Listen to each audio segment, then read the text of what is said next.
പഴുത്ത മാങ്ങ അതിൻ്റെ ഫ്രഷ്നെസ് ഒട്ടും നഷ്ടപ്പെടാണ്ട് കുറേ കാലം എങ്ങനെ സൂക്ഷിച്ച് വെക്കാമെന്നുള്ള 3 ടിപ്സായിട്ടാണ് ഞാനിന്ന് വന്നിരിക്കുന്നത്.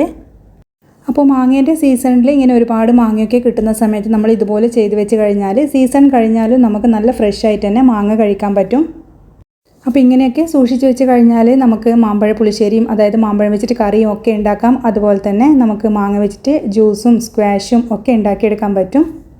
അപ്പോൾ നമ്മളിത് സൂക്ഷിച്ച് വെക്കാൻ വേണ്ടിയിട്ട് ഒരു പ്രിസർവേറ്റീവ്സും നമ്മൾ ഇതിൽ ചേർക്കുന്നില്ല. അപ്പോൾ എല്ലാം നമ്മൾ ഹെൽത്തി ആയിട്ട് തന്നെയാണ് ചെയ്തെടുക്കുന്നത്. അപ്പോൾ നമുക്ക് എങ്ങനെയാണ് മാമ്പഴം ഇതുപോലെ നല്ല ഫ്രഷ് ആയിട്ട് സൂക്ഷിച്ച് വെക്കാമെന്ന് നോക്കാം. അപ്പോൾ ഈ വീഡിയോ മുഴുവനായിട്ടും കാണുക. മൂന്നാമത് ഞാൻ പറയുന്ന ടിപ്പ് എല്ലാവർക്കും ചെയ്യാൻ പറ്റുന്ന ടിപ്പാണ്. അപ്പോൾ ഇതാ ഞാനിവിടെ ഒരു മാങ്ങ വെച്ചിട്ടാണ് ആദ്യത്തെ ടിപ്പ് കാണിക്കുന്നത്. ഇത് അത്യാവശ്യം വലിയ മാങ്ങ തന്നെയാണ്. അപ്പോൾ നമ്മൾ ഇങ്ങനത്തെ ഒരു സൂക്ഷിച്ച് വെക്കാൻ എടുക്കുമ്പോൾ ഒരുപാട് പഴുത്ത് അടിഞ്ഞ പോലത്തെ മാങ്ങ എടുക്കാൻ പാടില്ല. അപ്പോൾ നമുക്ക് വീട്ടിൽ തന്നെ മാങ്ങ ഉണ്ടാവണമെന്നൊന്നുമില്ല. മാങ്ങേൻ്റെ സീസണിൽ വില കുറഞ്ഞിട്ടൊക്കെ നമുക്ക് കടയിൽ നിന്നൊക്കെ വാങ്ങിക്കാൻ കിട്ടും. നല്ല മധുരമുള്ള മാങ്ങയൊക്കെ വാങ്ങിക്കാൻ കിട്ടും. അപ്പോൾ അങ്ങനെ നമുക്ക് ആ ഒരു മാങ്ങയൊക്കെ നമുക്കിതുപോലെ സൂക്ഷിച്ച് വെക്കാൻ പറ്റും. അപ്പോൾ മാങ്ങേൻ്റെ തൊലിയൊക്കെ കളഞ്ഞെടുത്തിട്ടുണ്ട്. ഒന്ന് കഴുകിയതിന് ശേഷമാണ് തൊലി കളഞ്ഞത്. ഇനിയിപ്പം കഴുകേണ്ട ആവശ്യമില്ല. ഇനി നമുക്ക് ചെറിയ ക്യൂബ് സൈസായിട്ട് ഇതെല്ലാം ഒന്ന് കട്ട് ചെയ്ത് വെക്കണം. അപ്പോൾ അതുപോലെ നമ്മൾ കട്ട് ചെയ്ത് വെക്കുമ്പോൾ നമുക്ക് സൂക്ഷിക്കാൻ എളുപ്പമാണ്. അതുപോലെ തന്നെ നമുക്കത് പിന്നെ ആവശ്യത്തിന് പെറുക്കി കഴിക്കാനും ഒക്കെ വളരെ എളുപ്പത്തിൽ നമുക്ക് അത് വെക്കാനും ഒക്കെ സൗകര്യം തന്നെയാണ്. അതുകൊണ്ടാണ് ചെറിയ പീസായിട്ട് ഇതുപോലെ ഒന്ന് കട്ട് ചെയ്ത് വെക്കുന്നത്. അപ്പോൾ ഇതൊരു മാങ്ങ ഞാനിതുപോലെ എല്ലാം കട്ട് ചെയ്ത് വെച്ചിട്ടുണ്ട്. അപ്പോൾ നമ്മൾ പച്ചമാങ്ങ ചെയ്തതുപോലെ അതിൻ്റെ ഈർപ്പൊന്നും ഇതിൽ മാറ്റേണ്ട ആവശ്യമൊന്നുമില്ല. അപ്പോൾ നമ്മൾ ആദ്യത്തെ ടിപ്പ് കാണിക്കുന്നുണ്ട്. അതിൽ ആദ്യം നമുക്ക് വേണ്ടുന്നത് ഇതുപോലുള്ള ഒരു കണ്ടെയ്നറാണ്. പ്ലാസ്റ്റിക് കണ്ടെയ്നർ എടുക്കാം. പിന്നെ നമ്മൾ അത് നല്ലോണം കഴുകിയിട്ട് തുടച്ച് തന്നെ ആയിരിക്കണം എടുക്കേണ്ടത്. അതിലൊരൊറ്റ തുള്ളി ഈർപ്പം പാടില്ല. ഇനി മാങ്ങേൻ്റെ പീസൊക്കെ ഇതാ ഇതുപോലെ അതിലേക്കൊന്ന് ഇട്ട് കൊടുക്കുന്നുണ്ട്. അപ്പോൾ മാങ്ങ സൂക്ഷിച്ച് വെക്കുമ്പോൾ ഇതുപോലുള്ള ചെറിയ കണ്ടെയ്നറൊക്കെ എടുത്തിട്ട് സൂക്ഷിച്ച് വെക്കുക. അതാകുമ്പോൾ നമുക്ക് യൂസ് ചെയ്യാൻ എളുപ്പമായിരിക്കും. ഇനി ഇതാ ഇതുപോലുള്ള ഒരു ഫോയിൽ എടുത്തിട്ട് നമുക്കിതിൻ്റെ മേലെ ഇതുപോലെ ഒന്ന് ഇട്ട് കൊടുക്കണം. അങ്ങനെയാണെങ്കിൽ നമുക്ക് ഈ ഐസൊക്കെ കട്ട കെട്ടി നിൽക്കുന്നതൊക്കെ ഒഴിവാക്കാൻ പറ്റും. അതുപോലെ നല്ല ഫ്രഷ് ആയിട്ട് തന്നെ കിട്ടും. അപ്പോൾ നമ്മളിങ്ങനെ ഇത് വെച്ചിട്ടില്ലെങ്കിൽ ആ ഒരു ഫ്രഷ്നെസ്സൊക്കെ നഷ്ടപ്പെടും. അപ്പോൾ ഇതൊരിക്കലും ചെയ്യാൻ വേണ്ടി മറക്കാൻ പാടില്ല. ഐസ് കട്ട കെട്ടുന്നത് ഒഴിവാക്കാൻ വേണ്ടിയിട്ടാണ്.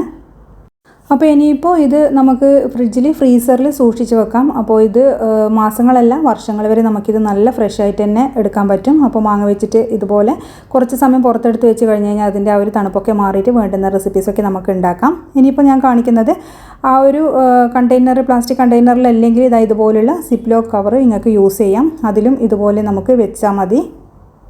അപ്പോൾ ഇതുപോലെയുള്ള സിപ്ലോ കവർ ഇപ്പോൾ എല്ലാവരുടെ അടുത്തും ഉണ്ടാവണമെന്നില്ല. അതുകൊണ്ടാണ് നേരത്തെ മെത്തേഡ് എല്ലാവർക്കും ചെയ്യാൻ പറ്റുമെന്ന് പറഞ്ഞത്. അപ്പോൾ സിപ്ലോ കവർ ഉണ്ടെങ്കിൽ ഇതിലും നിങ്ങൾക്ക് അങ്ങനെ സൂക്ഷിച്ച് വെക്കാം. അപ്പോൾ ഫ്രിഡ്ജിൽ ഫ്രീസറിലൊക്കെ സ്ഥലമൊക്കെ നമുക്ക് ലാഭിച്ച് കിട്ടാൻ വേണ്ടിയിട്ട് ഇതുപോലെയുള്ള ആ ഒരു സിപ്ലോ കവറിൽ നമുക്ക് വെക്കാൻ പറ്റും. അപ്പോൾ നമ്മൾ ഫ്രിഡ്ജിലൊക്കെ പല സാധനങ്ങളും വെക്കുന്നില്ല. അപ്പോൾ കുറേ ഇങ്ങനെ പാത്രങ്ങളിലാക്കി വെക്കുന്നതിനേക്കാളും ഇതുപോലെ വെച്ച് കഴിഞ്ഞാൽ അടുക്കി വെച്ച് കഴിഞ്ഞാൽ നമുക്ക് ഒരുപാട് മാങ്ങ ഇതുപോലെ കുറേ സിപ്ലോ കവറിലാക്കിയിട്ട് നമുക്ക് വെക്കാൻ പറ്റും. ഇനിയിപ്പോൾ അടുത്ത മെത്തേഡ് എന്ന് പറയുന്നത് ഇതുപോലുള്ളൊരു പ്ലാസ്റ്റിക് കണ്ടെയ്നറിൽ മാങ്ങ വെച്ചതിന് ശേഷം നമുക്കതിലേക്ക് കുറച്ച് നല്ല തേൻ ഒഴിച്ചു കൊടുക്കാം. അപ്പോൾ ചെറു തേനാണ് ഇതിലേക്ക് ഒഴിച്ചു കൊടുക്കേണ്ടത്. എന്നിട്ട് എല്ലാം മാങ്ങേൻ്റെ ആ ഒരു ഭാഗത്ത് എത്തുന്ന വിധത്തിൽ തേനും മാങ്ങയും എല്ലാം കൂടി നല്ലപോലെ ഒന്ന് മിക്സ് ചെയ്ത് കൊടുക്കാം.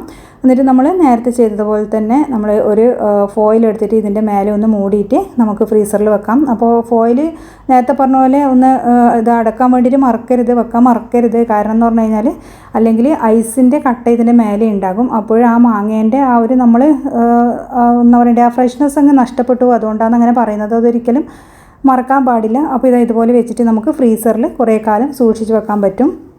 അപ്പോൾ തേനൊക്കെ ചേർത്ത് വെക്കുമ്പോഴെന്ന് പറയുമ്പോൾ ആ കഴിക്കുന്ന മാങ്ങ ഒരു പ്രത്യേക ടേസ്റ്റ് തന്നെ ആയിരിക്കും. അപ്പോൾ നമുക്കത് കറി വെക്കാൻ പറ്റില്ല. നമുക്ക് കഴിക്കാനും അതുപോലെ നമുക്ക് സ്ക്വാഷും ജ്യൂസും ഒക്കെ ഉണ്ടാക്കാൻ മാത്രമേ പറ്റുള്ളൂ. കാരണം നമ്മൾ തേന് ചേർക്കുന്നതുകൊണ്ട് തന്നെ മധുരം ഉണ്ടാകും. അപ്പോൾ പിന്നെ കറി വെക്കാൻ നമുക്കത് പറ്റില്ല. ഇനിയിപ്പോൾ കാണിക്കുന്നത് എല്ലാവർക്കും ചെയ്യാൻ പറ്റുന്ന ഒരു മെത്തേഡാണ്. അപ്പോൾ ഒരുപാട് മാങ്ങയൊക്കെ ഉള്ള സമയത്താണെങ്കിൽ നിങ്ങൾക്ക് ഇതുപോലെ ചെയ്യാം.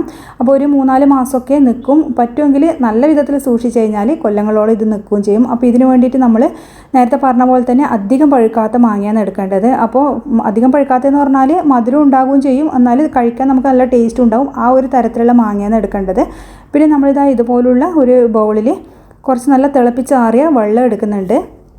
അപ്പോൾ പച്ചവെള്ളത്തിനേക്കാളും നല്ല തിളപ്പിച്ചാറിയ വെള്ളം തന്നെ എടുക്കുക. എന്നിട്ട് മാങ്ങ നന്നായിട്ട് കഴുകിയതിന് ശേഷം ഇതിലേക്ക് ഇട്ട് കൊടുക്കുക. ഞാനിപ്പോൾ ഈ 2 മാങ്ങ വെച്ചിട്ടാണ് കാണിക്കുന്നത്.